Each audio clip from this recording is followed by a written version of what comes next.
بات کہہ دو تو اچھی باتیں کہنا بھی صدقہ ہے اور بری باتوں سے رک جانا بھی ثواب ہے. بھائی یہ تو بات اب صرف عمل کی بات چل رہی ہے نا کہ نگاہیں اگر ہماری ہیں اللہ نے دی ہیں تو پھر اس سے اچھائی کی باتیں دیکھو, اس سے کسی بدنگاہی اپنی نظر کو بدنگاہی سے بچائیے, اچھی باتوں کو.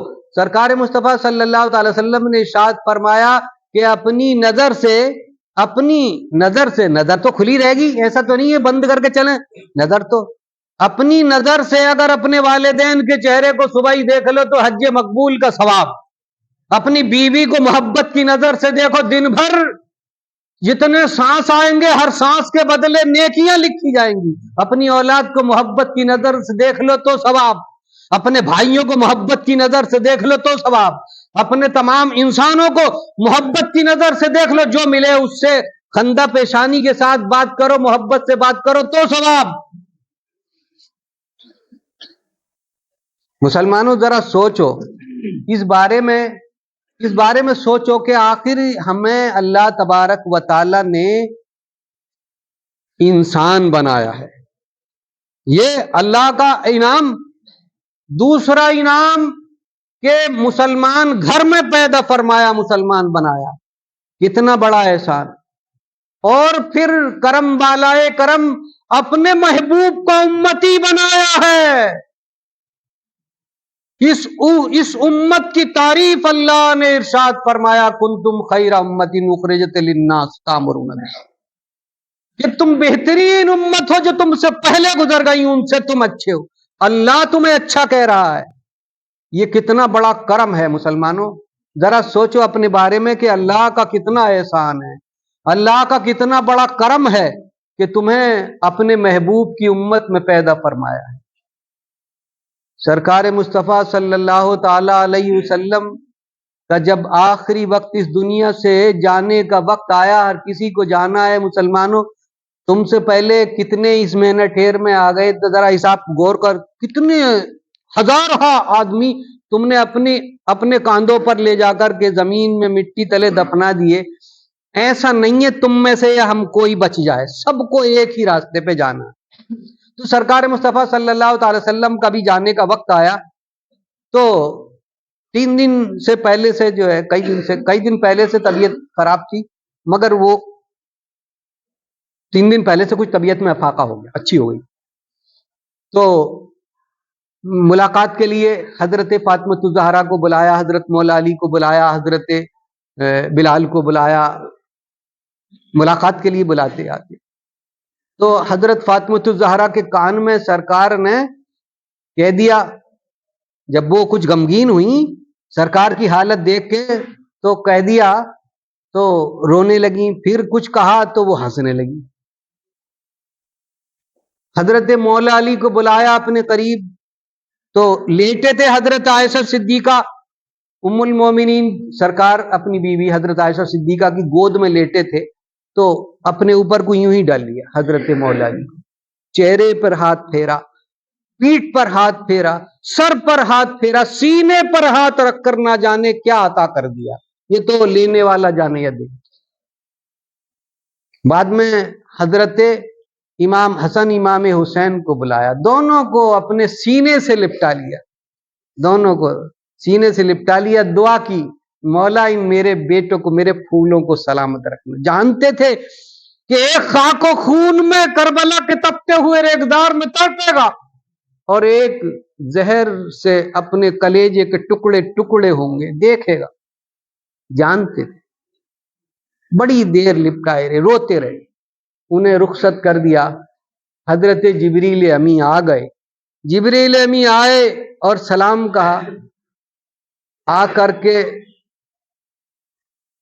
کہا اللہ کا پیغام کہ اللہ تبارک و تعالیٰ کے حکم سے ملک الموت آئے ہیں اور وہ اندر آنے کی اجازت چاہتے ہیں, اندر آنے کی اجازت. تو کہا بلا لو,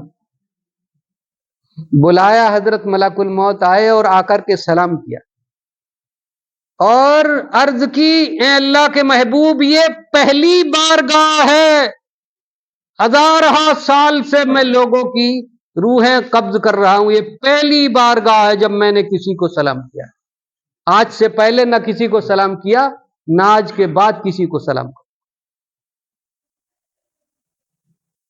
اور اللہ نے یہ حکم فرمایا میرے لیے کہ میرے محبوب کی اتباع کرنا، پہلے اجازت لینا، آج تک میں نے کسی سے اجازت نہیں لی اور نہ آگے کو لی، یہ آپ کی بارگاہ ہے، آپ اگر حکم دیں تو میں پھر اپنا کام کروں، اور اگر آپ کا حکم نہیں ہو تو اللہ نے یہ حکم فرمایا ہے کہ اگر واپس کر دیں تو واپس چلے آنا۔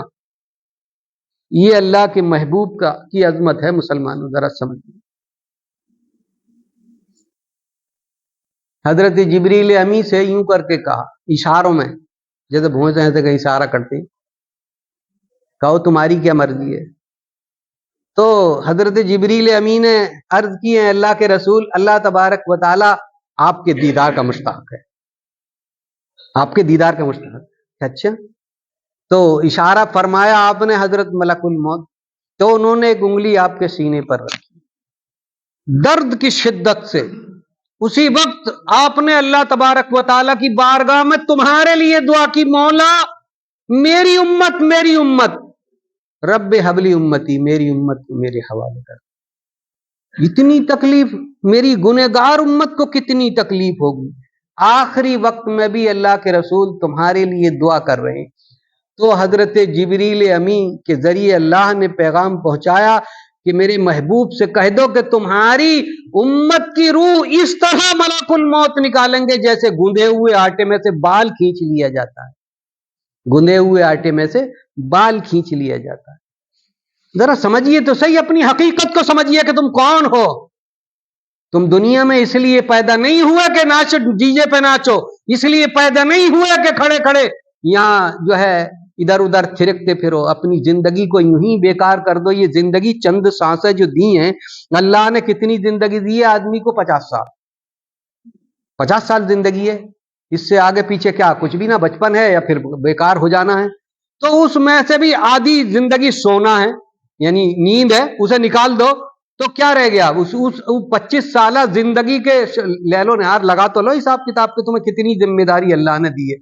تو اس 25 سال کو بھی تم چاہے ناچ کے گزار دو یا سو کے گزار دو یا کھیل کے گزار دو، ومل حیات الدنیا الا لہو و لعب، کہ تم نے اپنی زندگی کو، دنیاوی زندگی کو کھیل کود سمجھ لیا۔ کھیل کودنے کے لیے تمہیں اللہ نے پیدا نہیں کیا، کودنے کے لیے تو بندروں کو اللہ نے پیدا کر دیا ہے، کھیلنے کے لیے اور وہ تیرے جانور ہیں جو ادھر ادھر دریا میں بھی ادھر ادھر مچھلی تیرتی پھرتی ہیں، پرندے پرواز کرتے پھرتے ہیں۔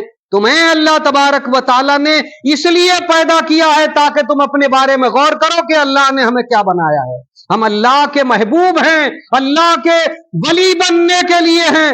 اللہ نے ہمیں اپنے محبوب کی امت میں پیدا فرما کر تعریف فرمائی ہے، جس کی تعریف رب فرما دے واقعی اس کا مرتبہ بلند ہوگا۔ تو اللہ نے تو بلند مرتبہ تمہیں دیا، اور تم کہاں جا رہے ہو کہ نہ ہم تو نہ جا رہے پار پہ، ہمیں تو گڈھے میں گر نہیں ہے، بتیرے کھینچنے۔ اللہ کے رسول آئے، کتنے رسول آئے، اللہ کے رسول بھی نہیں ساری زندگی، اور پھر علماء کرام آتے رہے، اولیاء کرام آتے رہے، ائمہ کرام سمجھاتے رہے، کتابوں کے ذریعے بھی، تبلیغ کے ذریعے بھی، مگر بات وہی ہے، اگر جس کسی کو جو کرنا ہے وہ کرنا ہے۔ امام صاحب تمہاری بات ٹھیک ہے مگر ڈی جے ضرور نچے گا، سمجھ گئے؟ اب رسم ہلدی کی رسم بھی ہونی ہے، اور پھر وہ کیا نام ہے، اور نہ جانا کیا کیا رسم ہے، اب ابتدا ہو گئی، وہ ہندوؤں کی رسم ہے، ان کے پیچھے پیچھے چلنا ہے، وہ آگے آگے چلنے، غیر مذہب غیر مسلم جو ہے ان کے پیچھے پیچھے مسلمانوں کو چلنا۔ ارے چھوڑو ان کی تمام باتوں کو، چھوڑو۔ ہمارا تو رہبر ایسا اللہ نے بنایا ہے جس کی مثال نہیں ہے، بے مثال اللہ نے ہمیں رہبر عنایت فرمایا ہے۔ ہمیں کرنی ہے شہنشاہ بتا کی رضا جوئی، وہ اپنے ہو گئے تو رحمت پروردگار اپنی۔ ساری دنیا میں اگر کسی کو بادشاہ چاہیے تو اللہ تبارک و تعالیٰ دیتا، قل اللہم مالک الملک، تیسرے سپارے میں ہے۔ اے محبوب آپ فرما دو، اگر اللہ سے سلطنت چاہو تو اللہ سلطنت دی، جسے چاہے اللہ سلطنت عنایت فرمائے، جس سے چاہے سلطنت لے لے۔ وَتُعِزُّ مَن تَشَاءُ وَتُذِلُّ مَن تَشَاءُ، جسے چاہے عزت دے دے، جسے چاہے ذلت دے دے۔ لوگ جاتے ہیں ان کے پاس، جاتے ہیں نیتاؤں کے پاس کے پہنچ کے، اور ہمیں عزت مل جائے گی، ہم بڑے آدمی ہو جائیں گے۔ اگر عزت چاہتے ہو تو پھر اپنے رب کے سامنے اپنے سر کو جھکانا پڑے گا. جو رب کے سامنے جھک جاتا ہے اللہ اس سر کو بلند فرما دیتا ہے. کتنے لوگ مر گئے کہ جن کے محلوں میں ہزاروں رنگ کے فانوس تھے، جھاڑ ان کی قبر پر ہیں اور نشا کچھ بھی نہیں، گونجتے تھے جن کے ڈنکے سے زمین و آسمان چپ پڑے ہیں قبر میں، ہوں یہاں کچھ بھی نہیں. اور جنہوں نے اپنے سروں کو جھکا دیا تو دیکھو میرے خواجہ کی ہو رہی ہے نا، بات چیت ہو رہی ہے، مودی جی بھی گئے چادر چڑھانے کے لیے، کیوں گئے؟ کیوں گئے؟ ہے کچھ جان کے نا؟ تمہارے خواجہ میں جان ہے، اس لیے کہ انہوں نے اللہ کے سامنے اپنے سر کو جھکایا تھا. انہوں نے رسول اللہ صلی اللہ تعالی علیہ وسلم کی سنتوں کو ادا کیا تھا. نہ جانے کہاں کہاں کتنی جگہ بزرگان دین کے مدار روشن ہیں کہ نہیں ہیں. آپ بھی جاتے ہو، تمام اپنے پرائے سب جاتے ہیں.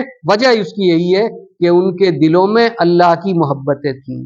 جس کے دل میں بھی اللہ کی محبت ہو جاتی ہے، اللہ کے جلوے اس دل میں روشن اور وہ دل منور و مجلہ ہو جاتا ہے. دنیا میں بھی عزت ملتی ہے اور آخرت میں بھی عزت ملتی ہے.